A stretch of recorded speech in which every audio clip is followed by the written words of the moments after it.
दोस्तों, जब IPS madam एक विधवा महिला बनकर जेल की सलाखों के पीछे जाती है तो उसे पता चलता है कि जेल केवल अपराधियों की सजा का ठिकाना नहीं बल्कि एक संगठित शोषण का अड्डा है। वहां का दरोगा रात में उसके साथ सोता है। उसे मजबूर किया जाता है अपनी अस्मिता छोड़ने को। जेल के अंदर दरोगा हर महिला कैदी की इज्जत लूटता है। दरोगा कैदी महिला के साथ रात बिताता है और गलत काम करता है। जब आईपीएस मैडम खुद कैदी बनकर जेल में पहुंची तो उसके साथ भी वही काम हुआ। दोस्तों, फिर जो हुआ उसको जानने के लिए वीडियो में अंत तक बने रहना। दोस्तों, रात के करीब 10 बजे थे। राजधानी के एक आलीशान सरकारी बंगले में आईपीएस प्रियांशी अपनी ऑफिस फाइलों के बीच बैठी थी। कमरे में हल्की रोशनी थी, खामोशी घनी थी और टेबल पर पड़ी एक मोटी फाइल उनकी नजरें बार बार अपनी ओर खींच रही थी। उस फाइल पर मोटे अक्षरों में लिखा था, गोपनीय महिला जेल अनियमितता रिपोर्ट। प्रियांशी ने धीमी सांस ली और फाइल खोली। पहला ही पन्ना उनकी रूह को झकझोर गया। दरोगा विपिन यादव द्वारा महिला कैदियों के साथ यौन शोषण, शारीरिक हिंसा और मानसिक उत्पीड़न। नीचे एक अज्ञात स्रोत द्वारा भेजी गई 2 तस्वीरें और एक ऑडियो क्लिप की ट्रांसक्रिप्ट थी। प्रियांशी का मन अंदर तक हिल गया। यह सिर्फ ड्यूटी नहीं थी, यह इंसानियत का मामला था। सरकारी चैनलों से जांच करवाने में वक्त लगेगा, प्रियांशी ने खुद से कहा, पर इन औरतों की चीखें तब तक इंतजार नहीं कर सकती। कुछ ही घंटों में निर्णय ले लिया गया। प्रियांशी ने एक योजना तैयार की। वह खुद जेल में जाएगी, लेकिन अपने असली रूप में नहीं, वह गौरी बनेगी। एक 35 वर्षीय विधवा महिला जिस पर पति की हत्या का झूठा आरोप है।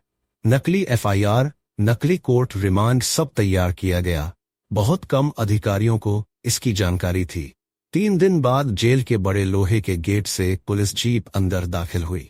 जीप से एक कमजोर सी दिखने वाली महिला उतरी। उसकी आंखों में डर था, चाल में लाचारी, फटे कपड़े, सिर पर पल्लू और कलाई से झूलती टूटी चूड़ियां। वह थी आईपीएस प्रियांशी, जो अब गौरी बन चुकी थी। जेल की पहली रात असहनीय थी। सीलन भरी कोठरी, सड़ी हुई दाल और गालियां देती महिला प्रहरी। भावना ने हर क्षण को महसूस किया, क्योंकि यहीं से मिशन की शुरुआत होनी थी। दूसरे दिन एक औरत ने धीरे से पास आकर कहा, बहन, नए आई हो, ज्यादा बोलना मत। दरोगा की नजर पड़ गई तो समझो खत्म हो गई। वह महिला थी रुबीना, जो पिछले 4 सालों से बिना सुनवाई जेल में थी। क्यों? प्रियांशी ने मासूमियत से पूछा। रुबीना की आंखें छलक उठी। वह रात में औरतों को बुलाता है, जो नहीं जाती उसे पीटता है या खाने में कुछ मिला देता है। उस रात प्रियांशी ने तय किया, अब हर दर्द को अपनी आंखों से देखेगी। उसने कोठरी की दरारों में एक छोटा कैमरा छुपा रखा था। उसकी वर्दी और असली पहचान जेल के बाहर ड्राइवर सतीश के पास सुरक्षित थी। तीसरी रात दरोगा विपिन पहली बार सामने आया। लंबा भारी शरीर, आंखों में वासना की आग और चेहरे पर सत्ता का घमंड नहीं हो। उसने सवाल किया। प्रियांशी ने सिर झुका लिया। नाम गौरी। आवाज इतनी धीमी थी कि शायद दीवारें भी ना सुन पाए। दरोगा ने उसकी ठुड़ी पकड़कर चेहरा ऊपर किया और मुस्कुराया। अच्छा है, नई हवा आएगी जेल में। उसकी नजरें बता रही थी कि जल्द ही वह गौरी को भी उसी रास्ते पर ले जाएगा जिस पर कई औरतें टूट चुकी थी। प्रियांशी ने कैमरे की रिकॉर्डिंग चेक की। सब सही चल रहा था, लेकिन यह सिर्फ शुरुआत थी। उस रात कोठरी में नींद नहीं आई। चारों ओर से आती सिसकियों की गूंज और दिल में उबाल मारती क्रांति एक नई ऊर्जा पैदा कर रही थी। प्रियांशी ने बंद मुट्ठी खोली और खुद से वादा किया, अब किसी की सिसकियां दबेंगी नहीं। अब दरिंदों के दिन गिने जा चुके हैं। जेल के गलियारों में उस रात अजीब सी खामोशी थी। हवा जैसे रुक गई हो, दीवारों में भी सिसकियां अटकी हो। प्रियांशी, जो अब भी गौरी के भेष में थी, कोठरी की कोने में बैठी अपनी सोच में डूबी थी। 3 दिन बीत चुके थे, लेकिन जिस भयावहता की कल्पना उसने की थी वह असलियत में और भी ज्यादा डरावनी थी। अचानक गेट खुला। 2 प्रहरी अंदर आए और बोले, 114 नंबर बाहर चलो, साहब ने बुलाया है। 114 नंबर यही था, गौरी यही था। गौरी यानी प्रियांशी का नंबर। प्रियांशी ने भीतर से खुद को संभाला और बाहर निकल आई। उसे जेल के उस हिस्से में ले जाया गया जिसे आम कैदियों के लिए निषिद्ध माना जाता था। वहां था दरोगा विपिन यादव का कमरा। एक आलीशान ऑफिस, दीवारों पर तस्वीरें, मेज पर रखी शराब की बोतल और एक कोने में आरामदेह सोफा। जेल के भीतर एक अलग ही दुनिया। आओ नई रानी, विपिन ने कुर्सी पर बैठे बैठे कहा। नाम क्या बताया था? गौरी अच्छा नाम है, लेकिन अब तुम्हारा नाम वही होगा जो मैं बुलाना चाहूं। उसकी आंखों में वैशीपन था। प्रियांशी ने नजरें नीची कर ली, लेकिन भीतर ही भीतर उसकी नसें तन चुकी थी। कैमरा अब भी चालू था, उसके चूड़ी में छुपा हुआ माइक्रो कैमरा सब रिकॉर्ड कर रहा था। विपिन ने आगे बढ़कर उसकी ओढ़नी खींचनी चाहिए, लेकिन तभी प्रियांशी एक झटका देकर पीछे हट गई। डरती हो? जी, प्रियांशी ने कांपती आवाज में कहा। विपिन हंसा। अभी तो शुरुआत है गौरी, यहां डरने की नहीं, आदत डालने की जरूरत होती है। उसने बेल बजाई। एक महिला प्रहरी अंदर आई। विपिन ने कहा, इसे वाईपी बैरक में रखो। मेरी नजर के नीचे प्रियांशी को एक नई कोठरी में डाल दिया गया। थोड़ी बड़ी थोड़ी साफ, लेकिन एक जाल की तरह जहां हर कोना दरोगा की निगाहों में था। रात के 2 बजे थे। दरवाजा खुला। रूबीना चुपचाप अंदर आई। गौरी बहन, रात में सावधान रहना, वह कभी भी आ सकता है। कई औरतें इसी कोठरी से टूटी हैं। प्रियांशी की आंखें छलक उठी, लेकिन आवाज में दृढ़ता थी। तुम्हारी आवाज अब सिर्फ दीवारों से नहीं टकराएगी रूबीना, मैं वादा करती हूं। अगली 2 रातें दरिंदगी और डर की सीमाओं को पार करने वाली थी। दरोगा ने गौरी को अपने करीब लाने की हर कोशिश की। कभी मीठे बोल, कभी जबरदस्ती, कभी धमकी, लेकिन प्रियांशी हर बार झुककर, डर कर, रोकर भी अपने लक्ष्य को और पास ले आती। उधर जेल के बाहर ड्राइवर सतीश हर दिन एक वकील के भेष में जेल के पास मंडराता, हर फुटेज को सुरक्षित करता, मीडिया और उच्च अधिकारियों से संपर्क बढ़ाता। और फिर चौथी रात आई, वो रात जब दरोगा ने साफ साफ कह दिया, आज की रात तेरी परीक्षा की रात है। प्रियांशी की कोठरी का दरवाजा खुला, लेकिन इस बार वह अकेली नहीं थी। उसके पास एक छोटी डिवाइस थी जो सिग्नल भेजकर सतीश को संकेत देती थी। जैसे ही दरोगा उसके पास पहुंचा और ज्यादती की कोशिश की, प्रियांशी ने डिवाइस सक्रिय कर दी। जेल के बाहर खड़ी गाड़ी में सतीश अलर्ट हो गया। पुलिस कमिश्नर, महिला आयोग और 2 पत्रकारों को लेकर वह तुरंत रवाना हुआ। जेल की अंधेरी रात अब उजाले की आहट सुनने लगी थी। प्रियांशी अब भी गौरी के चेहरे में थी, लेकिन उसकी आंखों में क्रांति की आग साफ चमक रही थी। जेल की उस तीसरी रात का अंधकार कुछ अलग था। हवा भारी थी, दीवारों में सिसकियां नहीं, अब चुप्पी थी, एक साजिश की चुप्पी। गौरी अब प्रियांशी नहीं लग रही थी, वो अब भीतर ही भीतर एक चक्रवात बन चुकी थी। उसका मिशन अब एक मोड़ पर पहुंच चुका था, जहां से वापस लौटना नामुमकिन था। रात के 11 बजे थे। दरोगा विपिन यादव शराब के नशे में डूबा हुआ अपने कमरे से निकलकर सीधा उस वीआईपी कोठरी की ओर बढ़ा जहां गौरी थी। उसके हाथ में शराब की बोतल, आंखों में हवस और जेब में एक चाबी थी। उस कोठरी की गेट के बाहर 2 प्रहरी तैनात थे, लेकिन एक इशारे पर वह रास्ता छोड़ देते थे। विपिन ने दरवाजा खोला। आज कोई वहां, चाहे जोर से चीखना पड़े या चुपचाप मानना पड़े। प्रियांशी ने डरते हुए 2 कदम पीछे खिसकते हुए कहा, मैं आपकी सेवा को तैयार हूं साहब, बस थोड़ी दया दिखाइए। विपिन ने दरवाजा बंद किया। अंदर अब कोई तीसरा नहीं था। तभी प्रियांशी ने धीरे से कमर के पीछे लगे बटन को दबाया। लाइव फीड चालू हो गया। ड्राइवर सतीश ने ठीक उसी वक्त वीडियो को ऑनलाइन शेयर करना शुरू कर दिया। विपिन ने जैसे ही प्रियांशी के करीब आने की कोशिश की, प्रियांशी ने कहा, पहले आपकी सेवा करूं या वह बताऊं जो मैं जानती हूं। विपिन ठिठक गया। क्या मतलब? प्रियांशी अब सीधी खड़ी हो गई। चेहरे से डर नहीं, बल्कि आग झलक रही थी। मैं जानती हूं, तुम इस जेल में सिर्फ वर्दी नहीं, एक पूरा रैकेट चलाते हो। तुमने रूबीना शबनम और कई औरतों को न सिर्फ शारीरिक बल्कि मानसिक गुलाम बनाया। तुम्हारे आदमी जेल में ड्रग्स पहुंचाते हैं, बाहर के गुंडों से पैसा लेते हो, औरतों को सप्लाई करते हो, और जो मुंह खोलती है उसकी लाश जेल के कुएं से मिलती है। विपिन हंस पड़ा। तू क्या करेगी? एक विधवा औरत तू किसे बताएगी? जिसे बताना था बता चुकी हूं। अभी तुम लाइव हो। तुम्हारी यह दरिंदगी, तुम्हारा सच पूरा देश देख रहा है। विपिन के चेहरे का रंग उड़ गया। वह पीछे हटा, लेकिन तभी दरवाजा जोर से खुला। महिला आयोग की अधिकारी, कमिश्नर, पत्रकार और सतीश अंदर आ गए। दरोगा विपिन यादव, आपको बलात्कार की कोशिश, महिला उत्पीड़न, जेल के अंदर गैरकानूनी गतिविधियां संचालित करने और कई गंभीर धाराओं में गिरफ्तार किया जाता है। विपिन भागने की कोशिश करता है, लेकिन चारों तरफ से हथकड़ियां लेकर पुलिसकर्मी घेर लेते हैं। वही प्रहरी जो उसके इशारों पर काम करते थे अब सिर झुकाए खड़े थे। प्रियांशी, जो अब आईपीएस प्रियांशी चौहान के रूप में सामने थी, ने एक अंतिम नजर उस कोठरी पर डाली। यह सिर्फ एक दरोगा की गिरफ्तारी नहीं है, यह उस व्यवस्था की हार है जिसने वर्षों से औरतों की चीखों को दबाकर रखा। अब हर कोठरी में सच गूंजेगा। डर नहीं, जेल में अफरातफरी मच चुकी थी। सीबीसी रिकॉर्ड्स, गुमशुदा महिलाओं की फाइलें, सब बाहर आने लगे। जो बातें फाइलों में दबी थी अब वह सुराख बन चुकी थी। विपिन के गिरफ्तारी के साथ ही जेल के भीतर मौजूद एक संगठित अपराध का पर्दाफाश हो चुका था। लेकिन यह तो सिर्फ शुरुआत थी। प्रियांशी जानती थी कि इस गिरोह के पीछे और भी चेहरे हैं, कुछ वर्दी में, कुछ कुर्ते में और कुछ नकाब में। आईपीएस प्रेगनेंसी चौहान की पहचान अब सबके सामने आ चुकी थी। जेल में हुई कार्रवाई से पूरे प्रदेश में हलचल मच गई थी। मीडिया में ब्रेकिंग न्यूज चल रही थी।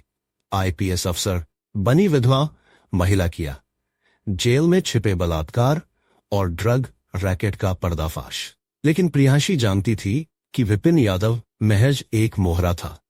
असली खिलाड़ी अब भी पर्दे के पीछे था। वह ताकतवर इंसान जो विपिन जैसे लोगों को संरक्षण देता था। विपिन की गिरफ्तारी के बाद जेल में छापा मारा गया, पुराने रिकॉर्ड खंगाले गए।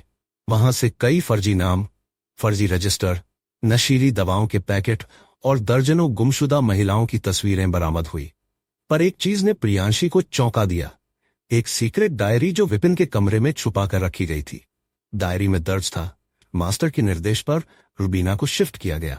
प्रियांशी नाम की नई औरत वीआईपी कोठरी में है। मास्टर ने कहा है उसे भी तोड़ना है, जैसे बाकी औरतों को तोड़ा। मास्टर कौन था यह मास्टर? प्रियांशी की आंखें सख्त हो गई। अब वह सिर्फ एक आईपीएस नहीं, बल्कि एक औरत भी थी, जिसे उन महिलाओं का बदला लेना था जो सिस्कियों में दम तोड़ चुकी थी। अगले ही दिन वह महिला आयोग और विशेष साथ मिलकर एक गुप्त बैठक करती है।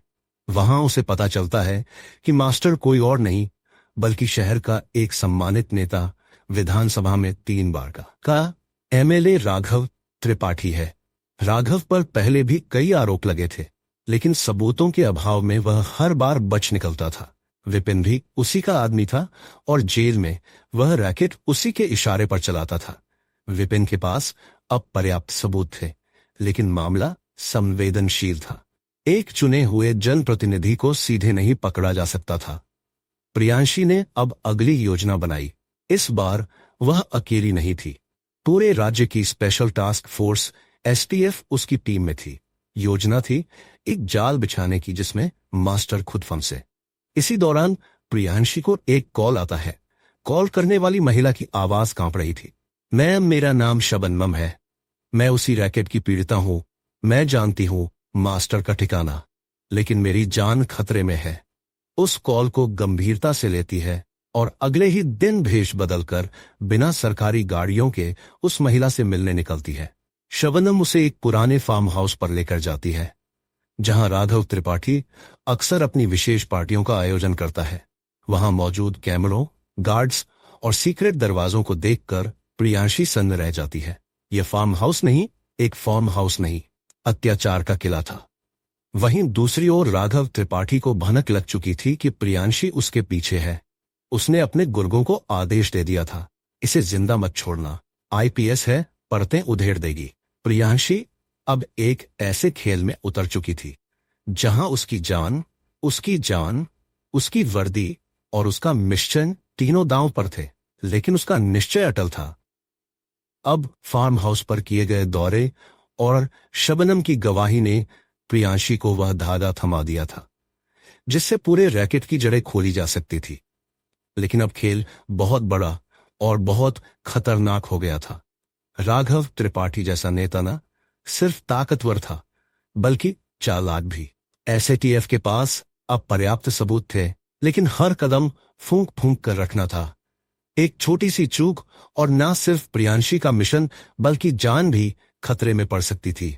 एक शाम जब प्रियांशी अपनी टीम के साथ ऑपरेशन की रूपरेखा तैयार कर रही थी, तभी एक एक्सप्रेस डिलीवरी वाला एक पार्सल लेकर आता है। उस डिब्बे में एक जली हुई साड़ी और साथ में एक धमकी भरा पत्र था।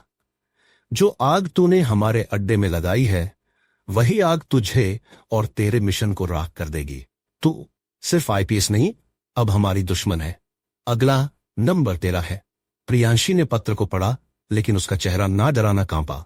उसकी आंखों में अब युद्ध का दहकता हुआ संकल्प था। अगले ही दिन एक गुप्त सूचना मिलती है कि राघव त्रिपाठी ने एक विशेष पार्टी का आयोजन किया है जिसमें विदेशी मेहमानों को प्रदर्शन दिखाने के लिए 5 लड़कियों को जेल से फार्म हाउस ले जाया जा रहा है।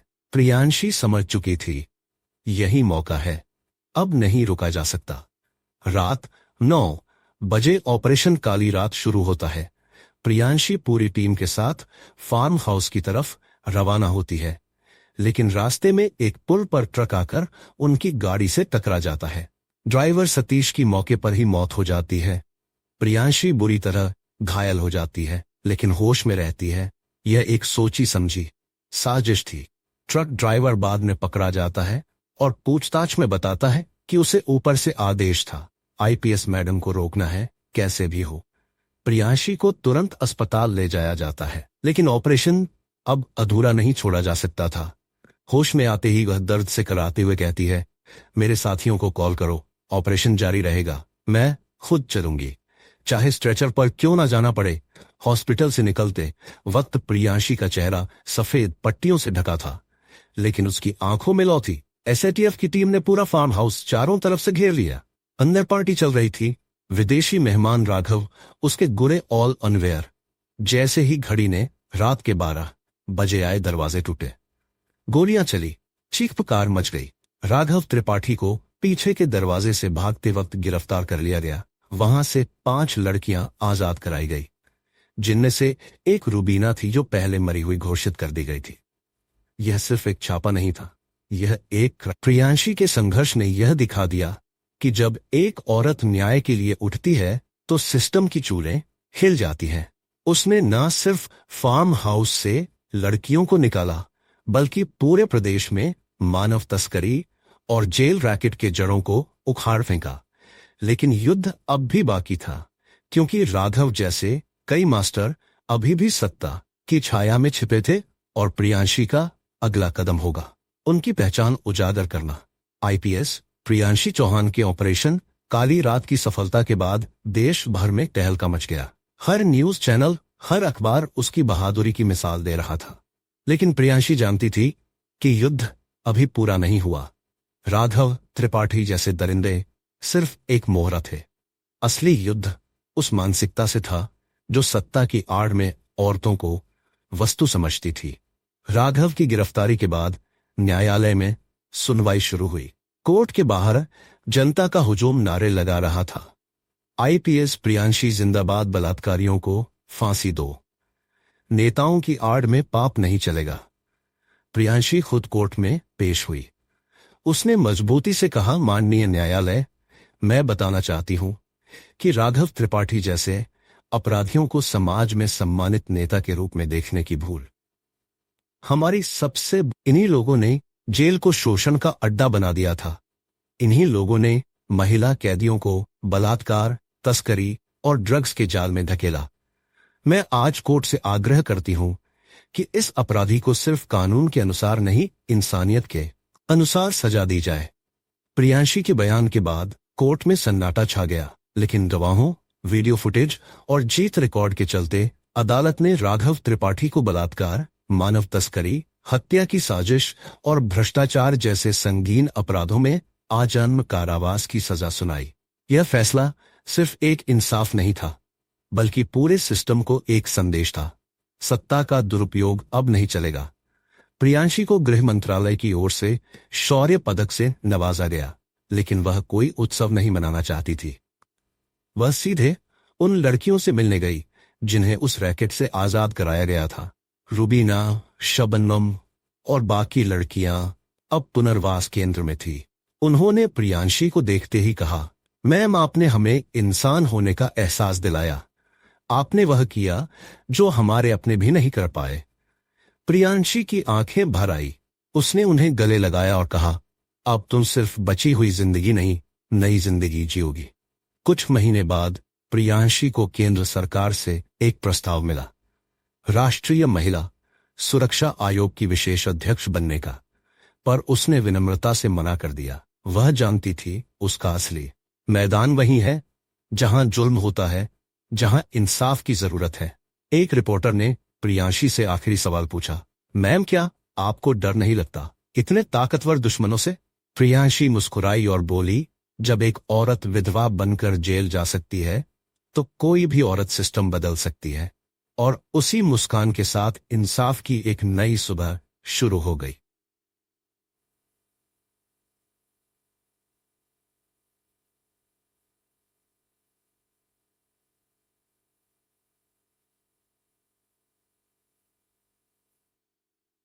आपका एक लाइक हमें और बेहतरीन कंटेंट बनाने की प्रेरणा देता है।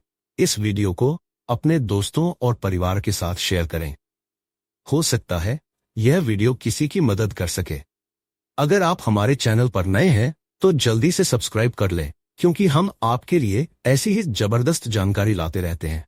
सब्सक्राइब करने के बाद बेल आइकन जरूर दबाएं, ताकि आपको हमारी हर नई वीडियो की नोटिफिकेशन मिले। हम पूरी कोशिश करते हैं कि आपको बेहतरीन कंटेंट दें। आपके सुझाव हमारे लिए बेहद खास है। कमेंट में हमें जरूर बताएं कि आपको यह वीडियो कैसा लगा। अगर कोई सवाल या सुझाव हो तो कमेंट में जरूर लिखें। आपकी राय हमारे लिए बहुत मायने रखती है। हमारे चैनल को आगे बढ़ाने में आपका समर्थन बहुत जरूरी है, इसलिए जुड़े रहें और सीखते रहें। इस वीडियो को देखने के लिए आपका दिल से धन्यवाद। आप हमारे लिए सिर्फ दर्शक नहीं, परिवार है। हमारा मकसद सिर्फ जानकारी देना नहीं, बल्कि आपके जीवन में सकारात्मक बदलाव लाना है। इसलिए वीडियो को पूरा देखें और सीखें। कुछ नया करने का जज्बा हमेशा बनाए रखें। कभी हार मत मानिए, क्योंकि हार के बाद ही जीत होती है। मेहनत करते रहिए और खुद पर भरोसा रखिए। हर दिन कुछ नया सीखिए और दूसरों को भी सिखाइए। इसी सोच के साथ हम आपसे विदा लेते हैं। अगली वीडियो में फिर मिलेंगे नई जानकारी और नए जोश के साथ। तब तक खुश रहें, सुरक्षित रहें और सीखते रहें। मिलते हैं अगली वीडियो में। जय हिंद, जय